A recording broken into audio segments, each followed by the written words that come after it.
Shabbat Shalom, hermanos. Vamos a iniciar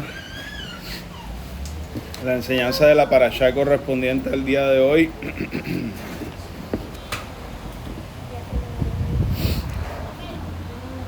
Que se llama Vayerá y significa y apareció, y está comprendida, gracias hermano, entre Génesis 18:1 al 22:24.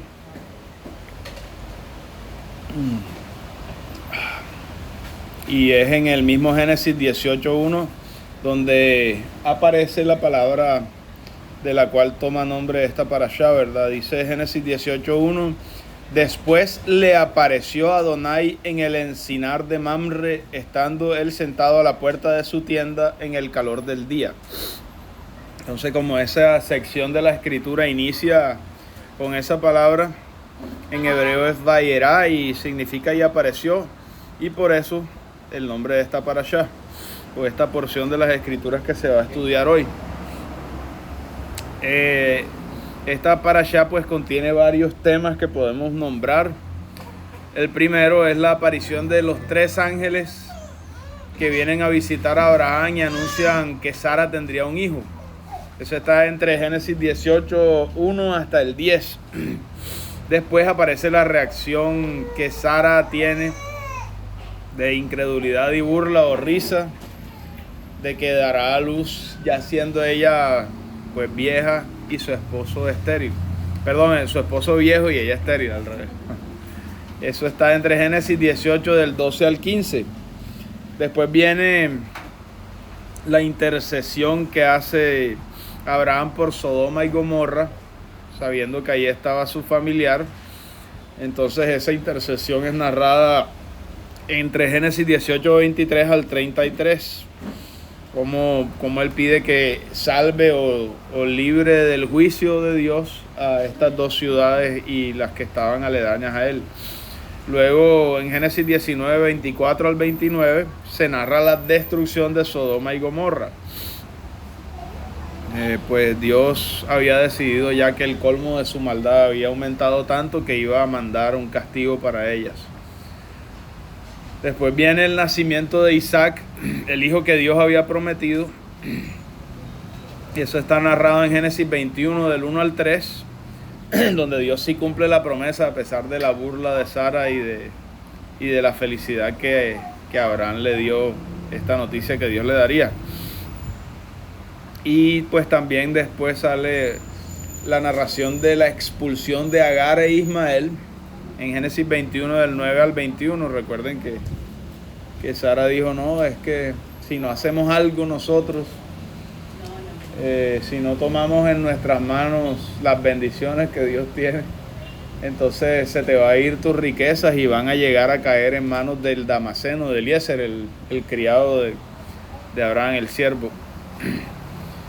Pero entonces ya Dios le manda a Abraham a que despida a Agar y a su hijo.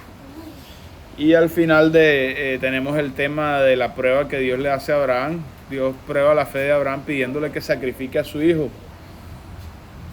Y después finalmente pues Dios provee un sustituto que es el Cordero de Dios, ¿verdad? Simbolizado por un corderito que estaba enredado en sus cuernos en una zarzal.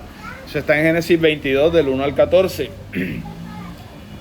Pero vamos a enfocarnos prácticamente, o sea, el tema está en toda la parashá entrelazado, pero vamos a tomar esta intercesión que hace Abraham por Sodoma y Gomorra, sabiendo qué había en Sodoma y Gomorra, ¿verdad? Porque eso era evidente no solo para Dios, que lo sabe todo, sino sus habitantes y las personas que vivían sabían qué había allí. Pero también Abraham sabía que allí estaba Lot, y él hace esa intercesión pensando en su familiar, pero también de pronto, o sea, cubriendo a quien pudiera ser recubierto por la gracia de Dios, ¿verdad? Que eso es la intención que debemos tener nosotros los creyentes. Ustedes, es como cuando dice la escritura, considérate a ti mismo. O sea, obviamente uno quiere la salvación para sus familiares, todo esto, pero también nosotros somos familiares de otras personas y de pronto alguien intercedió por nosotros delante de Dios y aquí estamos. Entonces eso es un sentir que Dios quiere que nosotros sus hijos tengamos. Dime, hermano, ¿qué ibas a decir? Tengo dos preguntas. Dila. Una, que si ¿cómo se llaman las otras dos ciudades que Dios iba a destruir aparte de Sodoma y Gomorra? Sodoma, Gomorra, Adma y Seboim. ¿Y en dónde estaba Lot, en Sodoma o en Gomorra? Pues dice que estaba en Sodoma, pero como estaban cerquitas las tres, igual el comportamiento de esas cuatro ciudades era terrible, exacto. O sea, se esparcía como un cáncer. Si eso no hubiera sido destruido, quién sabe hasta dónde hubiera llegado todo esto. Probablemente no estaríamos aquí hoy. Claro, porque se dispararía todas esas cuestiones y habría violencia, habría desórdenes en las uniones maritales, no habría reproducción, todo eso. Bueno, entonces está establecido, como dice la misma escritura, y lo vamos a ver aquí desde Génesis 18:32, que la humanidad toda es así, es pecaminosa, sino que uno tiende a mirar afuera y no se mira a uno mismo, y es lo que el Mesías dice, ¿se acuerdan? De la viga y la espiga, que tú estás mirando una espiga en el ojo de tu hermano, pero tú tienes una viga en tu propio ojo, que te impide ver lo de los demás. Mejor encárgate de ti, y después si en verdad, si quieres ayudar, vas a poder ayudar, pero más bien ahí estaba era una crítica de personas que no querían ayudar, sino enjuiciar, que era diferente. Pero igual el consejo del Mesías aplica, porque es que toda la humanidad somos así, inclinados al mal, decía antes la escritura en las parashás que vimos anteriormente. Pero bueno, Génesis 18:32 dice, y dijo, ahí estaba Abraham intercediendo, y por favor, Dios mío, y si hay al menos 100, y empieza a recortar el número, ¿se acuerdan? Y dijo, no se enoje ahora mi Señor si hablo una sola vez más. O sea, esa intercesión es de una persona que estaba siendo sumisa ante la voluntad de Dios, pero de todas maneras diciendo, Dios mío, ¿y qué pasa si? O sea, estaba teniendo un corazón, pues que quería reconciliar a la humanidad con Dios, ¿verdad? Y dijo, no se enoje ahora mi Señor si hablo solo una vez más, tal vez se hallen allí 10. Y respondió, no la destruiré por amor de los 10. Y eso era una verdad, o sea, si hubiesen 10 al menos, Dios no la hubiera destruido. ¿Pero por qué? Porque contaba con que esos 10 ayuden también a reconciliar a los demás. Pero no había 10. Ni 5, exacto. Dígame. Estaba haciendo tipo 10, no la destruiré. Por 100 no la destruiré. Por 50 no la destruiré.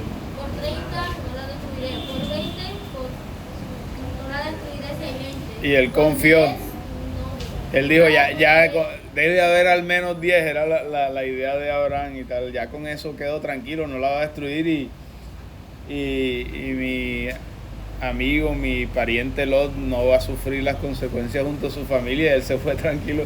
Pero eso es también para que vean cómo es la justicia de Dios. Por un lado, la justicia de Dios es diferente a la nuestra. Nosotros salvamos entre nuestra mente a quienes consideraríamos, pero Dios es el que sabe a quién y a quién no, y uno al fin no tiene sino que reposar en las manos de Dios y hacer el trabajo que Él hizo, ya, de buscar y predicar. Entonces no destruiré por amor de los 10. Entonces aquí se muestra que la humanidad de todas maneras estaba sumida en pecado. O sea, era un reflejo de lo que ya Dios había dicho, el corazón del hombre es malo y perverso. ¿Quién lo conocerá? Solo Dios sabe cómo es el corazón del hombre, y solo Dios puede emitir un juicio veraz de condenación o de salvación, y eso solo le compete a Él. Nosotros solo tenemos es que predicar y llamar al arrepentimiento. Entonces veamos en el nuevo pacto cómo esta idea pues la vuelve y hace eco, porque siempre está presente en todas las edades, porque mientras hay un corazón humano, esto va a ser cierto hasta que Dios afecte a ese corazón y lo transforme. Romanos 3 del 10 al 12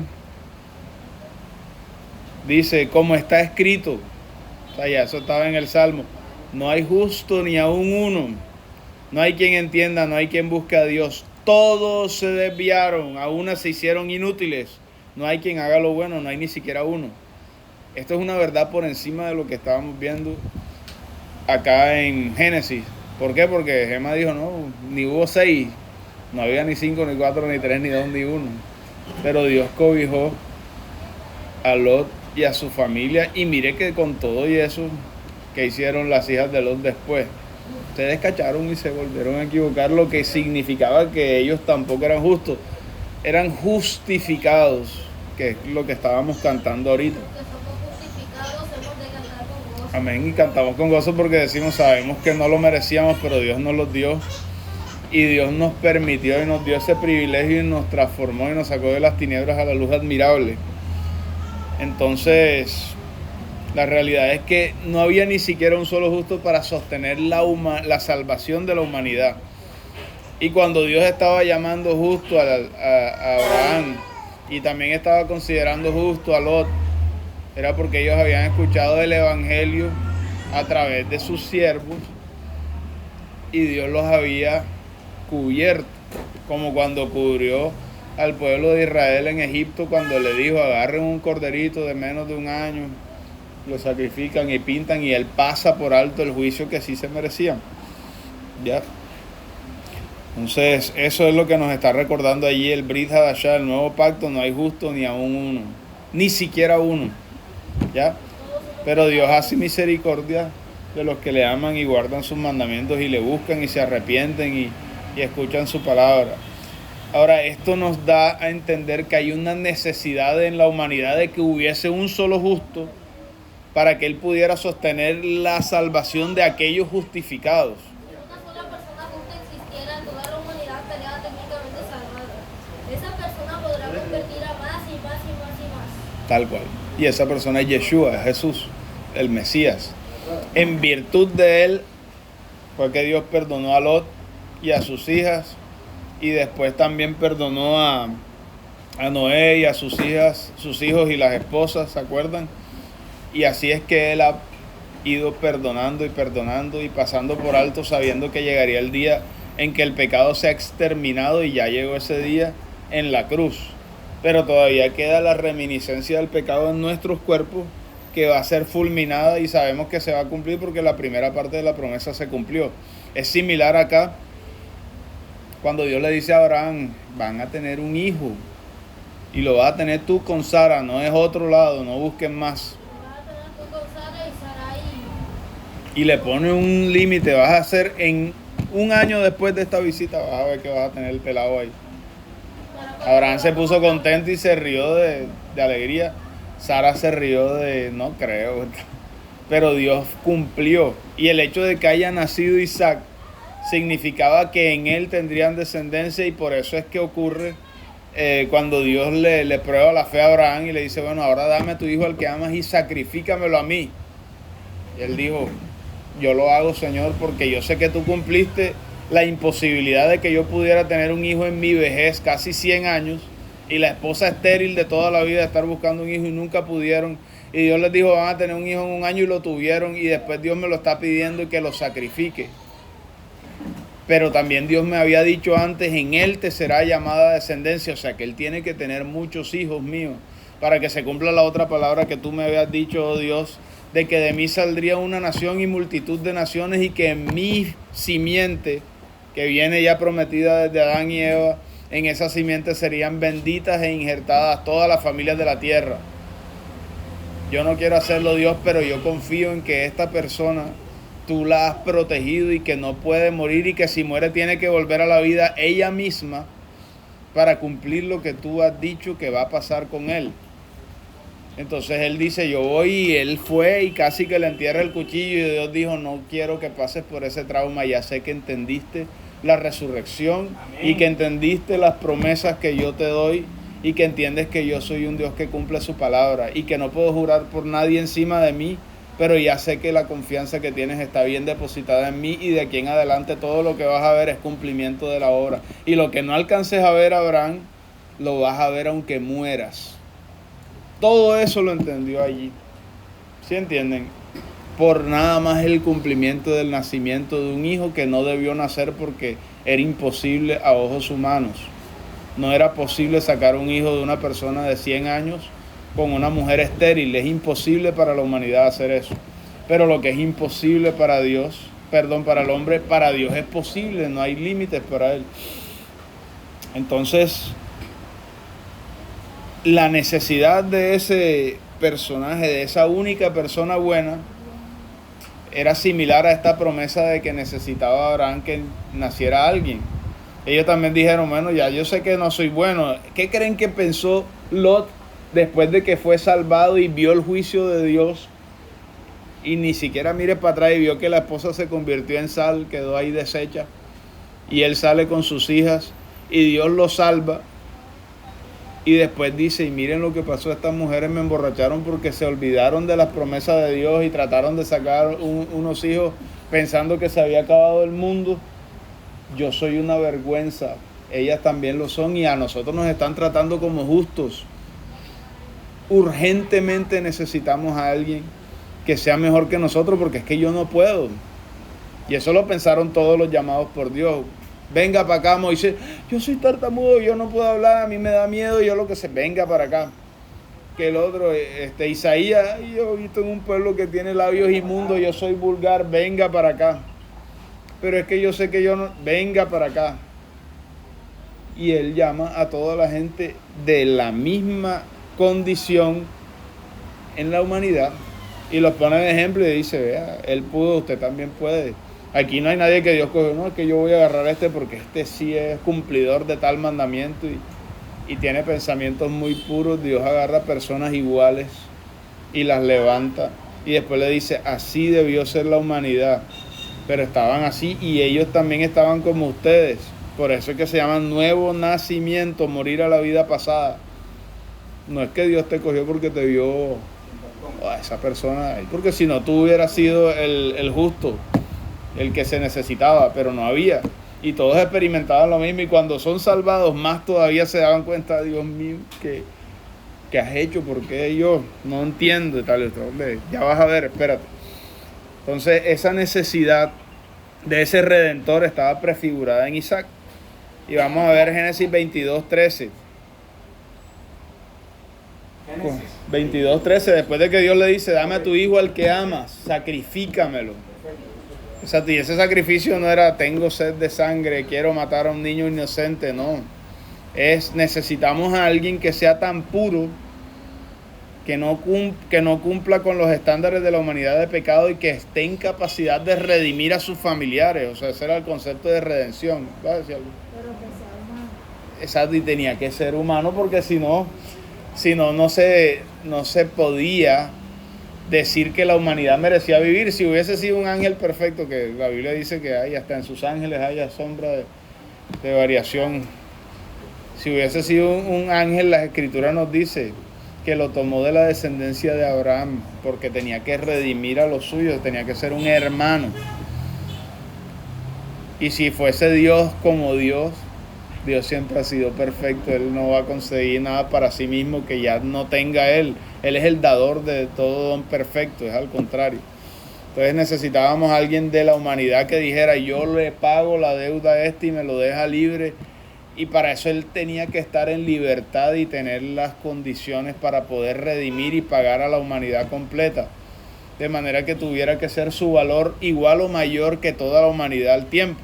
Entonces esa era otra imposibilidad más. Entonces dice Génesis 22:13, entonces alzó Abraham sus ojos y miró, y he aquí que a sus espaldas había un carnero trabado en el zarzal con cuernos, y fue Abraham y tomó el carnero y lo ofreció en holocausto en lugar de su hijo. Él también vio, mi hijo es un milagro, pero ni siquiera un milagro humano puede redimir a la humanidad, yo soy consciente de eso. Y entonces Dios le dijo, espérate, sí, tienes razón. En lugar de él va a estar el Cordero perfecto e inmolado desde antes de la fundación del mundo, ese mismo que se le había prometido a Adán y Eva, esa misma simiente perfecta que destruiría la muerte. Y para poder destruir a la muerte, ¿cómo se hace? Las Escrituras nos lo dicen, dilo. Exacto, pero tiene que ser una vida que salga después de haber muerto y padecido. Entonces ahí Dios hace un combo grandísimo porque absorbe los pecados de la humanidad y los mata.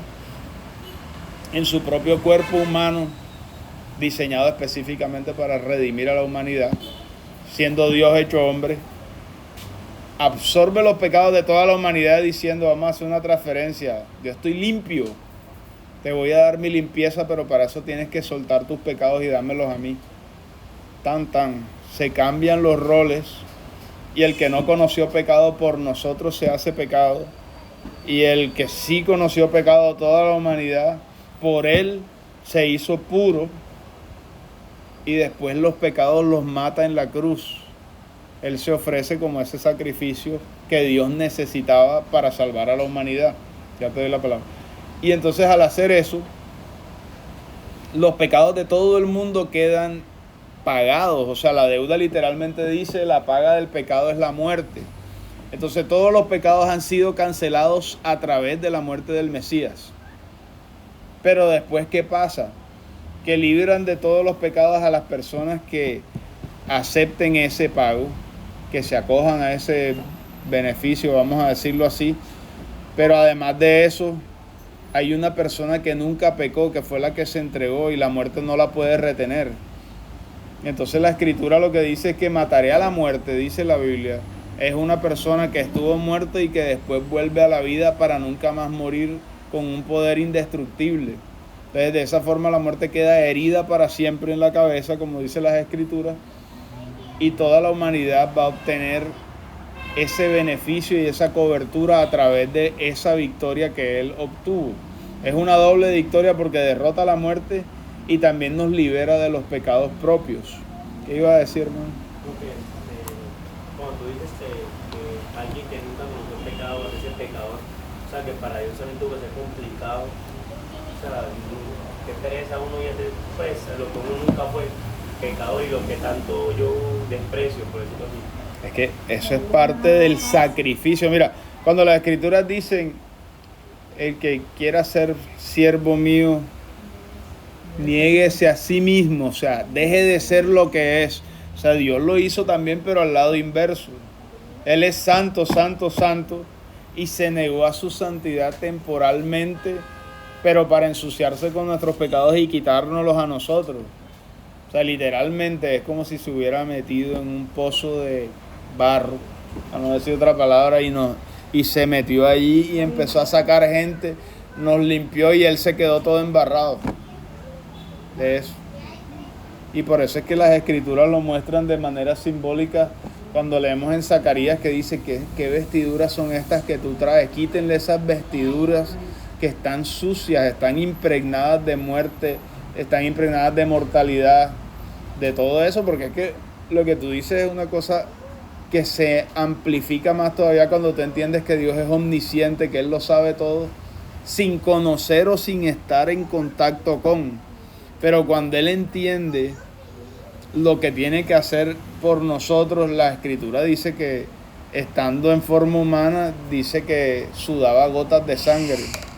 Cuando empezó, no sé si fue literal o figurado, o sea, es literal que Él cargó con nuestros pecados, pero allí dice que cuando Él estuvo en el Getsemaní, es como si ahí se hubiera bebido esa copa del juicio, ya cargando con los pecados, y el peso de nuestros pecados no era que le pesara físicamente, pero imagínense lo que tú dices, o sea, es como, exacto, como recibir algo que nunca es compatible contigo y soportarlo por amor de los demás. Eso es negarse a sí mismo y tomar la cruz e ir por nosotros a la cruz, que Él no quería, porque es que Él decía, si fuera posible, pase de mí esta copa, pero era necesario. Y a nosotros se nos pide lo mismo, pero al revés. ¿Estás amañado al pecado? Sí, yo entiendo. Niégate a ti mismo. Toma tu cruz y sígueme. Y cuando Él lo está diciendo desde una posición en la que entiende lo difícil que es, aunque Él lo hizo al contrario para salvarnos.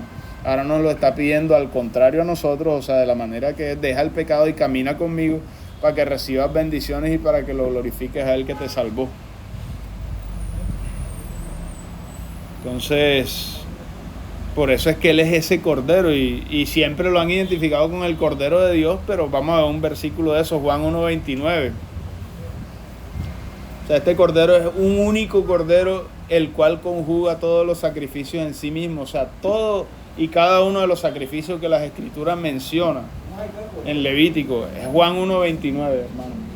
Todos esos sacrificios están conjugando la cobertura y la amplitud de lo que Dios hacía en nosotros a través de la muerte del Mesías. Usted tiene un pecado pequeñito, traiga tortolita. Ahí iba parte del Mesías, o sea, de la acción del Mesías y de su sacrificio en nuestra vida. Dime.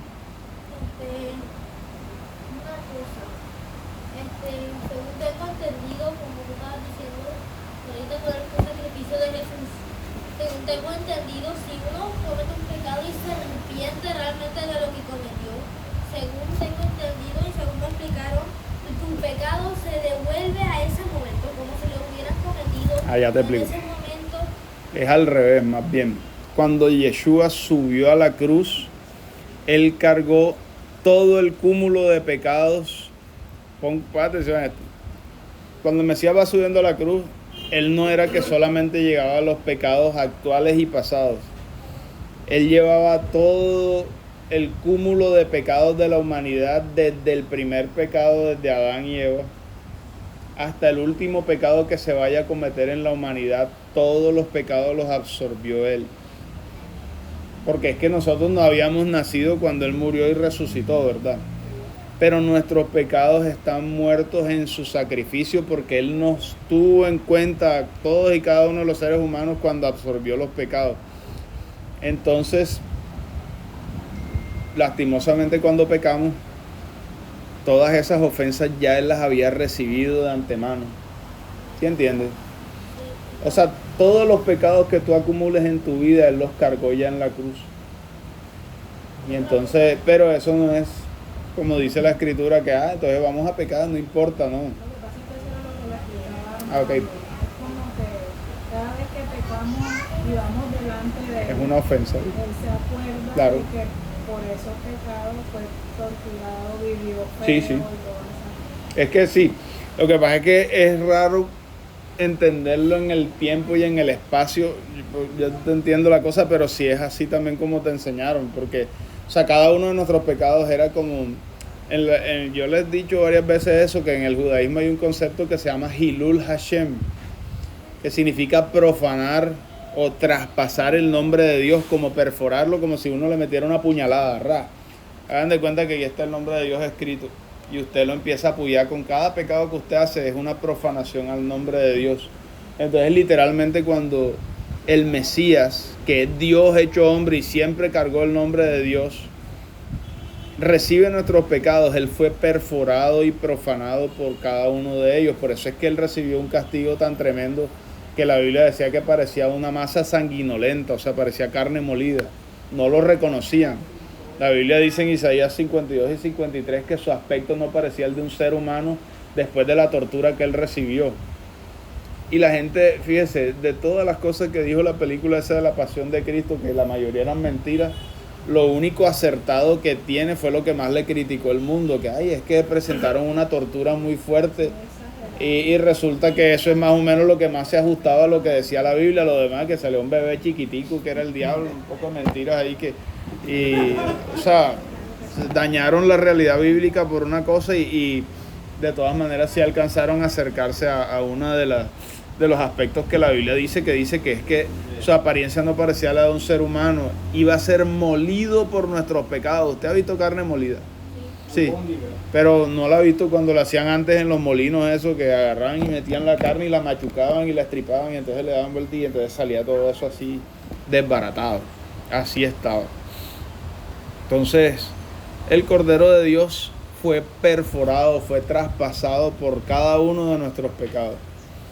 Y después de morir, nuestros pecados quedaron perdonados en Él, pero ese perdón solo cobra validez si nos arrepentimos, que es lo que tú mencionas. O sea, todo el mundo tiene un perdón virtual ahí, en el Mesías. Pero solamente si se acercan a Dios con la actitud correcta y con el arrepentimiento adecuado, basado en el Evangelio, Ese perdón se vuelve físico. exacto, se valida, como que el perdón que ya estaba ahí para ti, lo has hecho realidad al escuchar el Evangelio y arrepentirte, así es. Y también, como dice aquí en Romanos 3:11, no hay quien entienda, no hay quien busque a Dios. Como dijo, creo que David la semana pasada, nosotros no buscamos a Dios. Él es el que nos busca, claro. Por eso es que ahí dice, ¿quién se le apareció a quién? A Abraham. ¿Dios a Abraham o Abraham a Dios? Y apareció Adonai a Abraham y le dijo, él es el que inicia todo, porque la escritura te lo dice, Dios es el buen pastor y nosotros somos las ovejas. Y el buen pastor a la ovejita que se pierde va y la busca, ¿sí o no?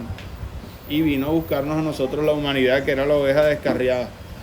Entonces dice Juan 1:29, el siguiente día vio Juan a Yeshua que venía a él y dijo, he aquí el Cordero de Dios que quita el pecado del mundo. Donde dice quita es dámelo acá. Tú tienes, dámelo. Te lo quita a ti y lo coge él. Y después te pasa su santidad y su limpieza. Ahora busquen 1 Pedro 1:18. 1:18 al 19. ¿Ya lo tienen? Sí, 1 Pedro 1:18 al 19. Dice así. Sabiendo que fuisteis rescatados de vuestra vana manera de vivir, la cual recibiste de vuestros padres, no con cosas corruptibles como oro o plata, sino como la sangre preciosa de Cristo, del Mesías, como de un cordero sin mancha y sin contaminación. Entonces, la conexión siempre estuvo. El Mesías es el cordero, el siervo sufriente, el que recibiría nuestros pecados y la paga de nuestros pecados que cayera sobre él, para que nosotros no recibiéramos ese castigo aplastante que a donde nos coja nos mata. Y entonces después salen los registros y dice, sí, él efectivamente cometió este pecado. No puede resucitar. Eso era lo que hubiera pasado. Pero como la justicia es de Dios, que es el justo, y Él es el que justifica, miren lo que dice Romanos 3:22, busquen. Romanos 3:22. Sí.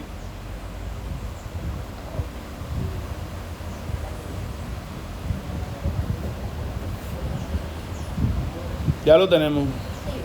Listo, Romanos 3:22 dice, la justicia de Dios por medio de la fe en Yeshua HaMashiach, en Jesucristo, para todos los que creen en Él, porque no hay diferencia. Entonces, la justicia es, como todos son pecadores, no importa de dónde estén, ni cómo nacieron, ni de qué color, ni de qué estatus, todos son pecadores. La justicia de Dios tiene solo un camino, solo un medio, una puerta. Un solo nombre dado a los hombres por el cual podamos ser salvos, el Mesías Yeshua. Ahora dice Efesios 2 del 8 al 9. Del 8 al 9. Tanto como la justicia es de Dios, Él decidió justificar por medio de la fe. Porque si lo hace por medio de las obras, aunque hagamos obras buenas, en el momento que hagamos una mala, la paga del pecado es la muerte, ahí quedamos. Pero entonces Dios dice, como Él sabe cómo es, la justificación va a ser de esta forma. Yo voy a dar un ejemplo, voy a dar una obra perfecta, voy a venir aquí a buscar a la humanidad y voy a dejar un mensaje a través de mis siervos, los apóstoles y los profetas. El que crea en mí y en mi nombre, en mi obra, ya, yo lo salvaré. Efesios 2 del 8 al 9 dice, porque por gracia sois salvos por medio de la fe. ¿Y esto qué significa? La salvación y la fe y la gracia no son de nosotros. Esto no es de ustedes. Todo eso, el paquete completo es un regalo de Dios, un don de Dios. No se vayan a confundir, no por obras para que nadie se gloríe. No estamos hablando mal de las obras. Simplemente que estamos diciendo que las obras no tienen injerencia en la salvación. Así de sencillo. Que puedan ser consecuencia de la salvación, listo. Que haya que hacer las obras, sí. Gloria a Dios por ella, porque Él nos las regaló para dar testimonio, para hacer bendición, para ser bendecidos, para una cantidad de cosas y para que nos dé sabiduría, inteligencia, etcétera. Pero ellas no dan salvación. Entonces, en ese marco de salvación, de siervo sufriente, vemos que el sacrificio de Isaac reflejaba esa obra perfecta del Mesías, ¿verdad? Y cómo ella contenía todo lo que tenía que ver con reino de los cielos, con resurrección y vida eterna.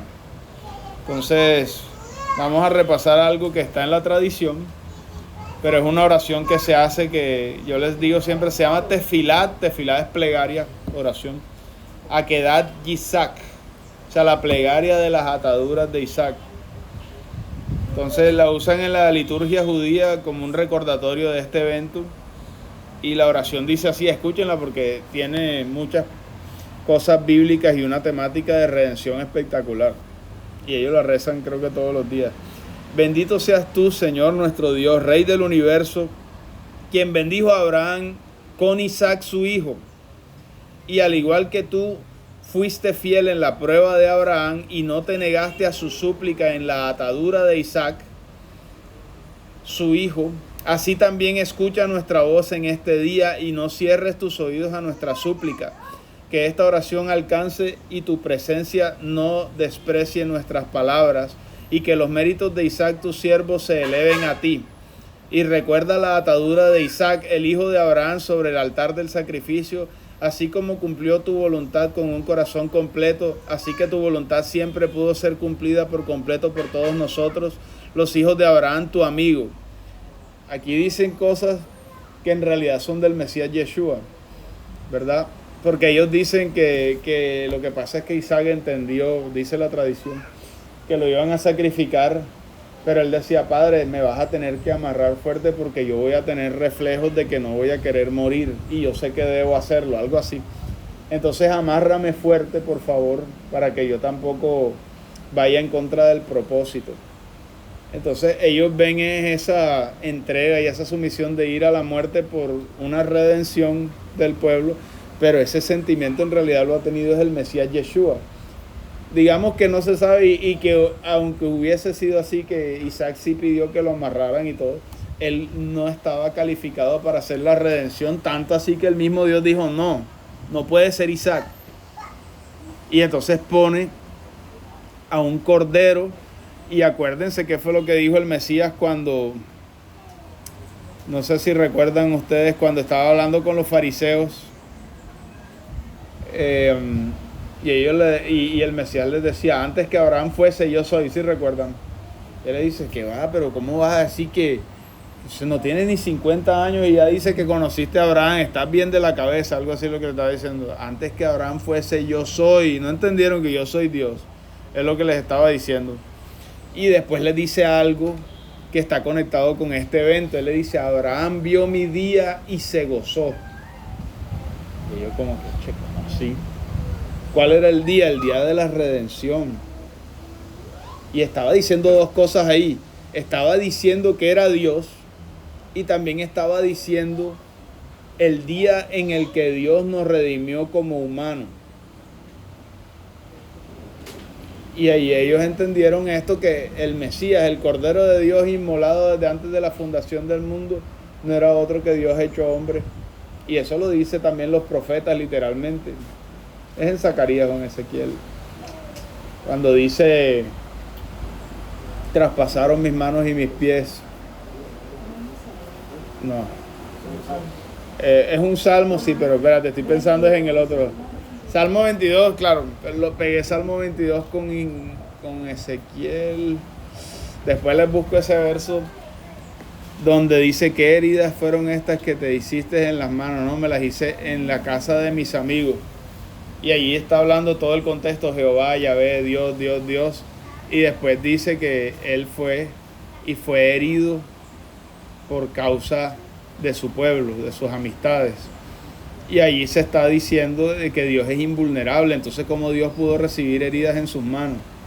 Y las escrituras dicen que la única manera es que Él mismo se haya negado a sí mismo, a su invulnerabilidad, a su santidad, a su poder, pero por el único motivo de redimir a la humanidad. Porque este Redentor tenía que ser perfecto. Si era perfecto, entonces Dios compartiría su gloria con alguien más, porque estaría elevando a un humano a su estatura. Pero no fue así, fue lo contrario. Dios se humilló a sí mismo hasta la forma de siervo y hasta la muerte de cruz, dice la Escritura. Sí, y también, o sea, desde un punto más amplio, lo que tú decías de Isaac, también se ve lo que el ser humano no se prepara para morir, al contrario, él siempre, se aleja de la muerte, busca, mira lo que decías tú, que Isaías, amárreme porque O sea, y se puede ser realmente verdad, porque uno siempre busca como vivir. O sea, él no iba a aceptar que lo apuñalaran y se iba a quedar quieto, él iba a intentar por naturaleza agarrarse. Entonces no está bien el tema de lo que es el ahorcarse y esas cosas. Claro. O sea, no es normal. No es normal que una persona se quiera hacer daño. No es normal, Lo exactamente. rechaza el cuerpo. Entonces Claro, cuando es uno que llega a ese punto es... hay mucha gente que intenta suicidarse incluso y después trata de soltarse cuando hay veces que se pueden zafar y hay veces que mueren en angustia, eso es feo. Eso es espiritual. Que sepa que uno mismo atente contra su vida, estás denigrando de la vida misma que es Dios. Y la Biblia lo dice, el que me aborrece a mí ama la muerte. Dice la Escritura, y aborrecer al Dios de la vida pues te acerca a todas esas cuestiones. Dios es el dueño de nuestra vida. Así es. Él es el que la quita en el momento que Él tiene ustedes. Tal cual. Y eso es lo que dicen hermano, es espiritual. Si tiene que ser algo, porque uno en sí rechaza eso. Sí, así es. Nos vamos a darle gracias a Dios. Bendito eres tú, Señor, nuestro Dios, Rey del universo, que nos santificas con tus mandamientos, que nos permite gozarnos con tu palabra, Señor, y ser educados y enseñados por ti. Te pedimos que nos bendigas, que nos guardes y nos permitas, Señor, ver tu palabra hecha realidad en nuestras vidas, que todos nuestros pecados siempre sean perdonados y aliviados y que nos guíes, Señor, a servirte y a glorificarte a ti y a alejarnos de los malos caminos, Santo Dios, y que con bondad y verdad también te representemos para llamar a otras personas a la reconciliación contigo. En Yeshua, nuestro Mesías. Amén.